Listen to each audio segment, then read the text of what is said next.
તો આ દારૂમાંથી બહાર નીકળો ભાઈ. હવે ક્યાં સુધી, કેટલું આ સમાજને તમે હવે આપશો? તમે એક સર્વે કરાવો બળદેવજી, આખા ગુજરાતમાં સૌથી વધારે દારૂના કારણે કોઈ સમાજનું મૃત્યુ થયું તો આપણો સમાજ. અહીંયા જીઆઈડીસી આવી છે, અહીંયા આઈટીઆઈ બનાવવી પડે. આ જીઆઈડીસી માં કંપનીઓ માટેના વર્કરો, તમે મજૂરો તૈયાર નહીં કરો, એના ફિટર તૈયાર નહીં કરો, એના એન્જિનિયરો તૈયાર નહીં કરો, આઈટીઆઈ કરનારા યુવાનો તૈયાર કરો તો અહીંયા કંપનીઓ તમને નોકરી આપશે. પણ ત્યાં જઈને ઝાડુ પોતા કરવા છે તો એ નોકરીઓ તો કોઈનું કઈ નહીં થવાનું. અહીંયા આઈટીઆઈ હોવી જોઈએ, આઈટીઆઈ ની અંદર આપણા બાળકોને ગુણવત્તાવાળું શિક્ષણ મળે ને એના માટે તૈયાર કરવા પડે. પણ માફ કરશો, જેવી તેજી આવી ને તો એક જ સમાજ પહેલી જમીન વેચી મારે, આપણે વેચી મારી.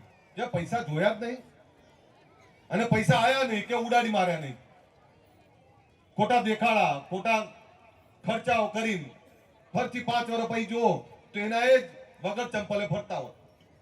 તો તમારા બાળકો માટે કંઈક બચાવો અને એમના માટે કંઈક બચાવશો ને ભાઈ તો એ તમારું આવનારી પેઢી તમને નહીતર માફ નહીં કરે. આના કરતા તો એટલું ધંધા રોજગારમાં મથ્યા હોત ને તોય આજે ફેક્ટરી હોત આપણી. માફ કરશો, તમને બધાને એવું લાગશે અરે અમારા જેવા ધારાસભ્ય દિવસ ચાલશે, પણ અધિકારી કર્મચારીને ફેક્ટરીના માલિક તૈયાર કરો. એ તૈયાર થયા હશે તો આ સમાજ બચી જશે. અને એ સત્તા, એક સત્તા એવી જોઈએ, જે હમણાં બળદેવજી વાત કરી કે એવી સત્તા નહીં જોઈએ કે જેમાં છૂટક પાવર હોય. તમને તો એવી સત્તાની જરૂર છે જ્યાં ફ્રીડમ વાળી સંપૂર્ણ સત્તા હશે તો જ આ સમાજનો ઉદ્ધાર થશે, બાકી નહીં થાય. અને એમાં તમને કદાચ ખબર પડે ના પડે હું શું કહેવા માંગુ. તમને કેવી સત્તા જોઈએ જે સત્તાથી તમારી તમામ જરૂરિયાતો પૂરી થાય. અને માફ કરજો, સરકાર જોડે તમામ પાવર હોય, પણ આપણે તો રાજનીતિ કરી તો રાજનીતિ બરોબર નહીં કરી, ધંધો કર્યો તો ધંધો બરોબર નહીં કર્યો. આપણે સાચું શીખ્યા જ નહીં. અને આગેવાનોએ જયારે વાત કરી ત્યારે આપણે આગેવાનોની ખામીઓ જ કાઢી. પણ ક્યાં સુધી આગેવાનોની ખામીઓ કાઢશું? હવે તો આપણે સુધરીએ, આપણે હવે તો કામ કરીએ. આ બેને કહ્યું કે મને કે તમારા ઘરના મોકલો. જો આજથી કહું છું મહિનાના 10 દિવસ એ ગામડાઓમાં પડી રહેશે, પણ તમારે તમારા ઘરના બહેનોને તો કાઢવા પડશે ને. બેઠેલા પોતાના ઘરમાંથી શરૂઆત તો કરવી પડશે. અને શેના માટે?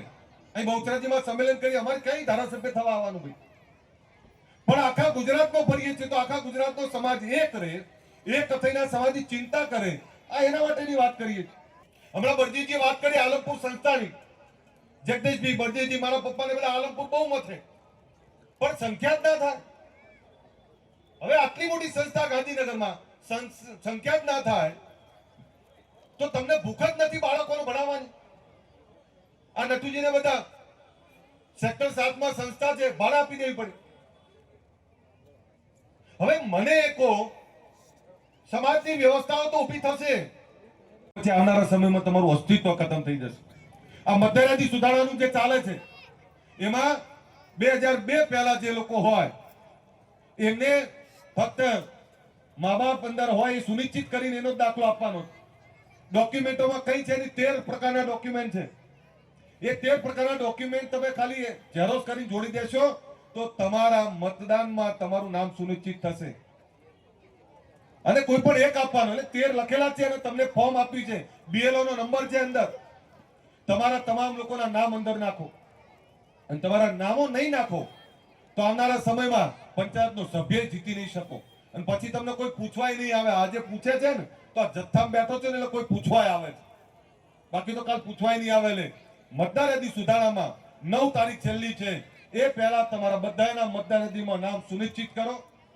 સમાજની એકતા જાળવી રાખો, નહીતર પત્યા હવે તો પણ બધા ભેગા રહો, ભેગા રહીને એકબીજાને પ્રેમ કરો, એકબીજાને મદદરૂપ થાવ. જે કોઈ લોકો કામ કરે છે એ તમામ આગેવાનોને વંદન કરું છું. મને ગમાડે ના ગમાડે, પણ જે કોઈ લોકો સમાજનું સારું કામ કરે છે બધાને હું વંદન કરું છું. અને આપણે છેલ્લે વિક્રમભાઈ ઠાકોરને સાંભળવાના છે ત્યારે